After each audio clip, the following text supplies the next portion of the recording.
চাকরি পেয়েছে। আমার আব্বা আম্মা নাই, আমার ছিল আমার বড় ভাই ছিল পুলিশের সাব ইন্সপেক্টর, যে রাষ্ট্রের জন্য কাজ করেছে, তারপর আজকের চাকরি নেই, হতাশা।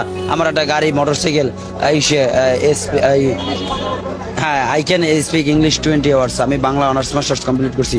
আজকে আমাদের চাকরি নেই, আমার মিথ্যা অভিযোগ দিয়ে বিলুপ্ত করা হয় কমিটি, তাতেও কিছু করার নয়। আমি মানসিক ভারসাম্য কিনে সেটা আপনাদের কাছে প্রমাণ করব। I can speak English 20 hours. I believe that Allah is Almighty. So every decision, মাননীয় prime minister Sheikh Hasina, absolutely right. Your reaction, the BNP not people, by the people for the people. এই যে গণতন্ত্রের মূল মন্ত্র, সেই গণতন্ত্রের মূল মন্ত্র আমাদের কাজ করতে হবে। আমরা আশা রাখি দেশ একটি জাতীয় চেতনায় উজ্জীবিত হোক, যে চেতনার মাধ্যমে আমরা আগামী দিনে এই বাংলাদেশ নয় সারা বিশ্বে আমরা একটা মেসেজ দেব, ছোট্ট মেসেজ, যে আল্লাহ সর্বশক্তিমান, আল্লাহ